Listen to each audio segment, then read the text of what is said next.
com que naturalidade, né, gente? Com que, assim, né, não tem um pouco de contenção, de vergonha, de dizer: "Nossa, tá velha, cara, tá velha", porque tá passada, hein. Assim, na foto produzida na balada é ótima, mas aqui no dia a dia, cara, cadê o fetiche? Nossa, é muito comum, nem dou afim, né.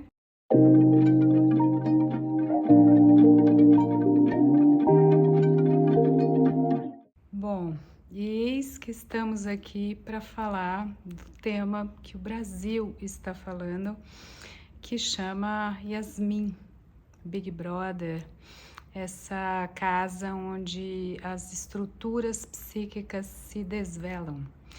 Então, veja bem, Maria Homem, no BBB, vai também comentar sobre isso. E é, assim, uma oportunidade perfeita para a gente pensar, para a gente tentar refletir. E muita gente tem falado disso, e é importante, faz parte do processo de simbolização, subjetivação, elaboração da cultura, né? É isso que a gente está o tempo todo fazendo. Como é que a gente se coloca diante do outro? Como é que a gente ama, odeia, oprime, é oprimido, julga, é julgado, dá valor, constrói uma escala de valor e faliciza o outro, objetifica o outro. Então, é interessante isso, né? Fazer girar essa roda e, quem sabe, deslocar nossas posições também pré-conceituosas, pré-conscientes. Elas são, para dizer pré, né? Eu estou brincando com a ideia de preconceito e de inconsciente, estou juntando isso.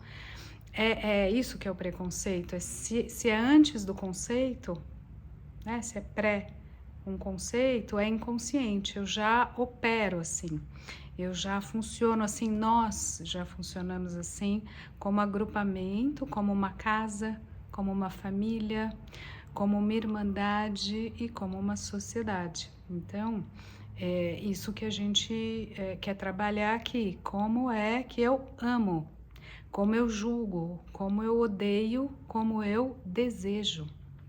Como é que se funda o desejo humano, masculino, feminino, seus clichês. Então, um prato cheio aqui pra gente.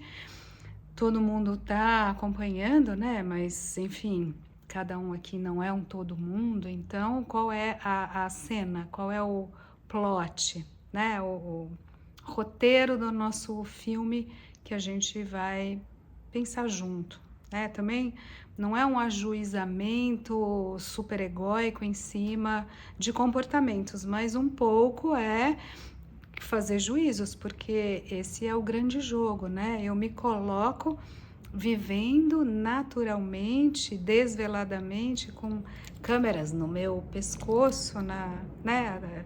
Microfones, câmeras, eu me ponho no ringue para ter ajuizamentos do mundo, das pessoas sobre como eu sou, como eu me comporto, como eu reajo. Olha só que interessante essa situação, a coisa do reality show, uma espetacularização do comportamento, da vida íntima, que já também foi muito estudado, é interessante, tem teses, tem livros, e essa espetacularização, de alguma maneira, a parte interessante disso é que, ao dar a ver, ao virar um espetáculo, ao virar algo visível para todos, vai ajudando a interrogar as nossas profundezas, as armadilhas nas quais a gente cai, né?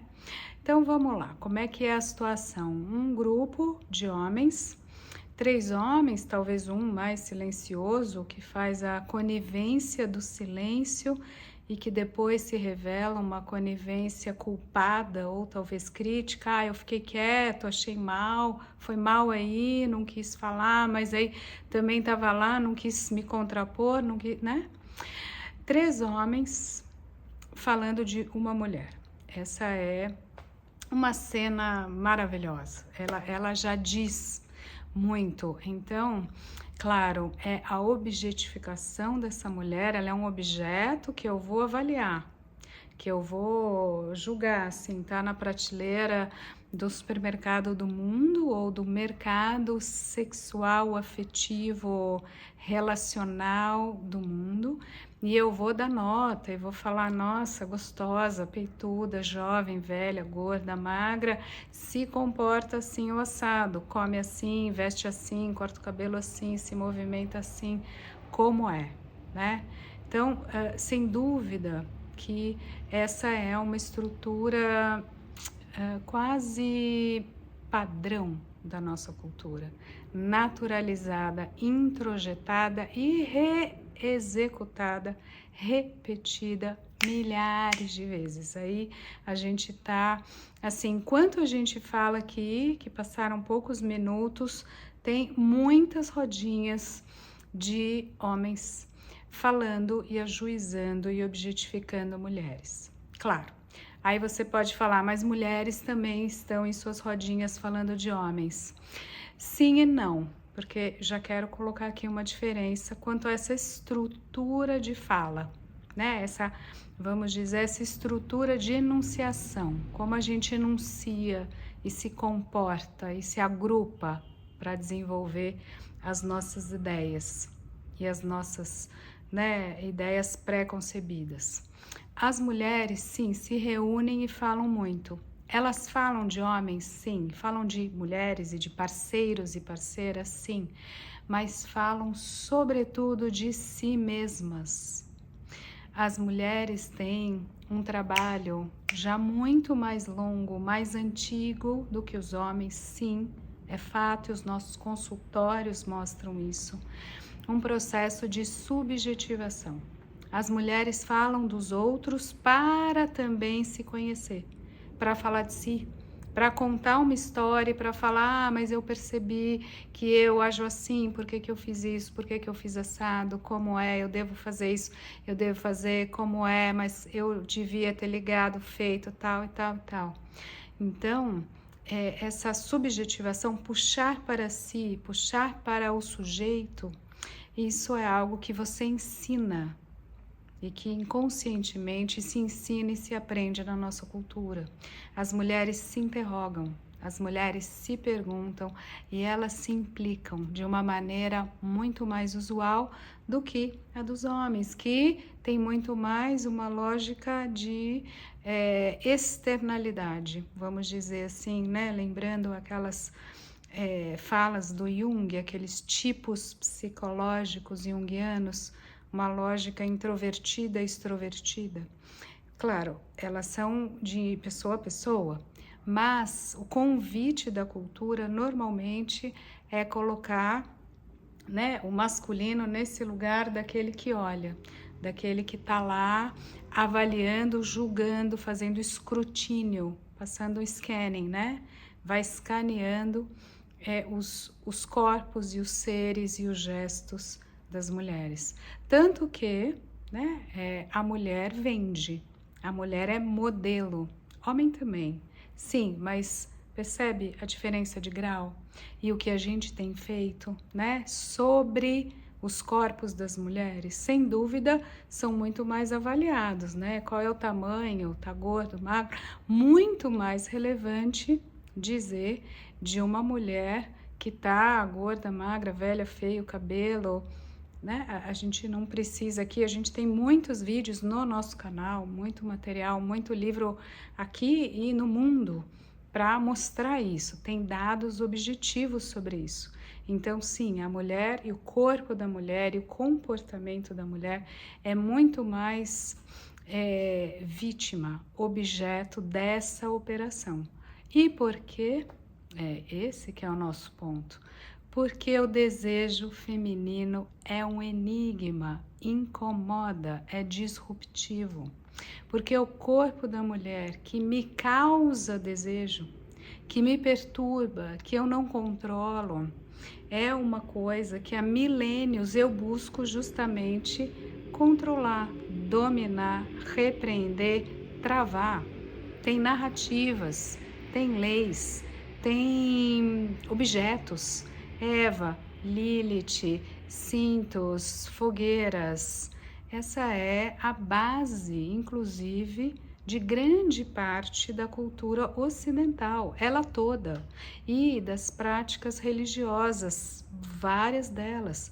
É um recalque geral do desejo, geral do corpo e, sobretudo, do corpo feminino, do desejo feminino. Isso a gente sabe, também tem bibliografia e também está no livro que eu fiz com Contardo Caligares, Coisa de Menina. A gente abre o livro contando desse histórico, didatizando isso.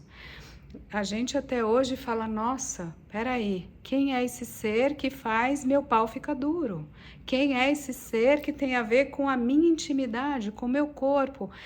Peraí, então, movimento obsessivo da cultura, vamos travar, vamos segurar, vamos escanear e vamos buscar controlar, vamos buscar dizer como é que tem que andar.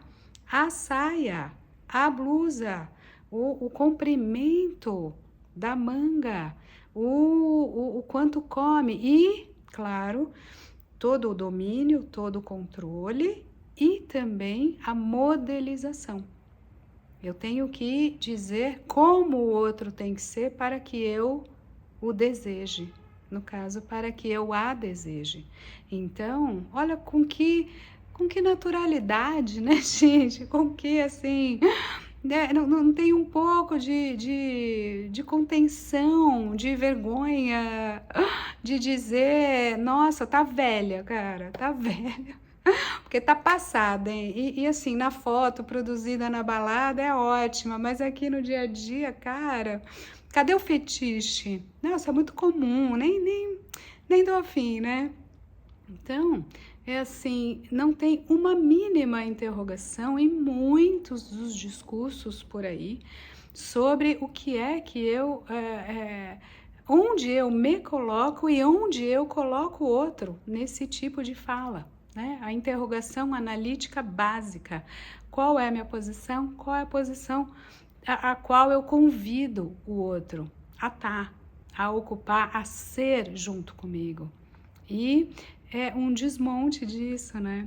E minha colega Gabriela Prioli, né, colega aqui na arena pública, como, né, como mulher e como alguém que vai, né, vamos pensar, vamos digerir, fazer, né, essa subjetivação, essa intelecção dos eventos da vida tão complexa que é essa que está aqui, né, bomba ali, Big Brother aqui, mulher acolá, desejo, filho, abandono, enfim. Ela trouxe uma pesquisa muito interessante, de cada 100 homens, só 3 têm algum tipo de dúvida, ou se acham feios ou inseguros nessa pesquisa, né? A gente sabe que no divã não é bem assim, e é muito mais que isso. Mas esse é um ponto interessante que eu queria dar uma aprofundada, porque, de alguma maneira, a gente tem também um outro aspecto da cultura, que é fazer um conluio com essa posição de enunciação, com essa posição do masculino de objetificar e de controlar e de travar a liberdade e o desejo do feminino. Como? Como é que é a artimanha?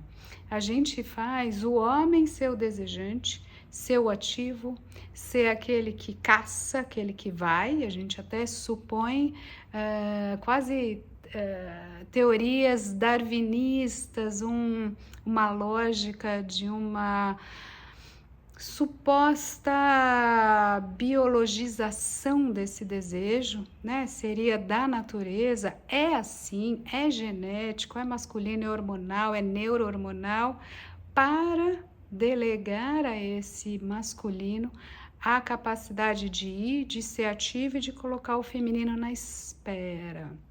No se fazer desejável, no desejar cumprir, então, as prerrogativas. Diga, tenho que fazer dieta, farei. Tenho que ser mais jovem, serei. Tenho que injetar coisas, injetarei. Sim, meu amo, Senhor, sujeito desejante. Serei o objeto, a objeto, desejadinha, comportadinha, fofa, né? Farei tudo.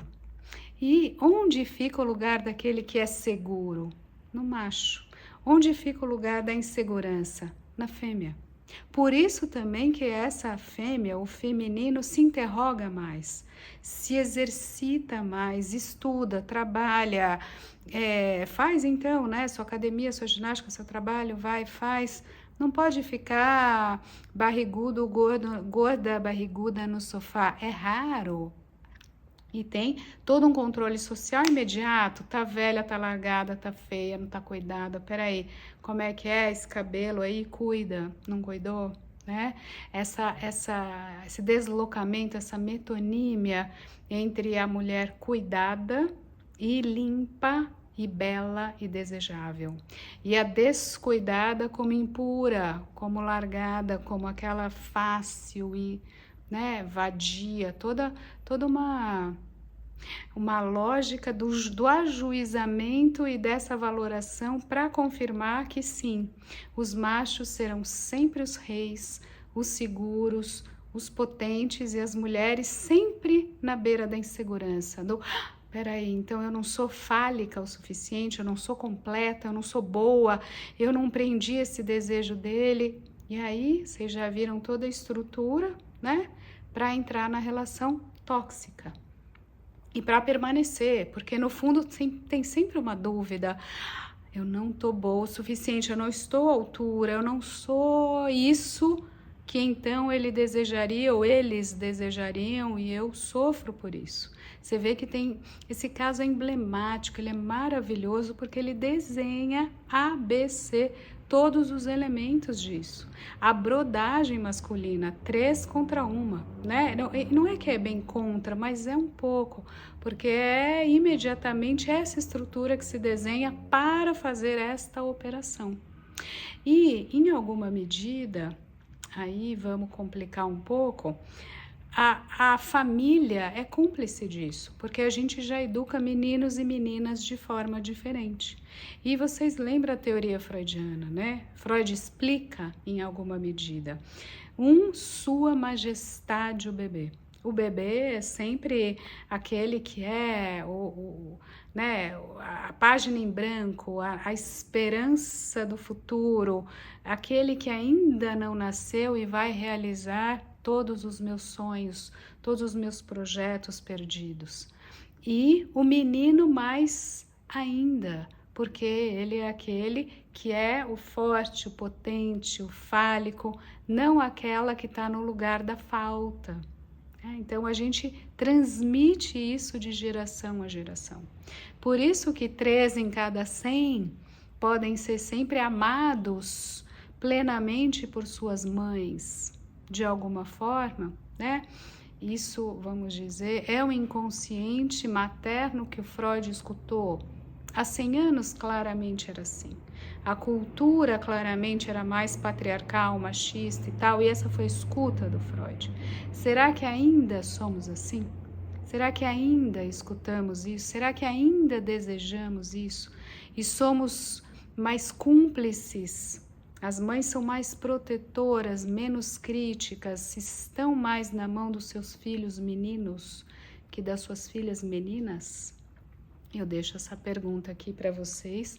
Eu tenho meus elementos da clínica e eu posso dizer que a gente caminhou, mas não tanto quanto a gente gostaria, né?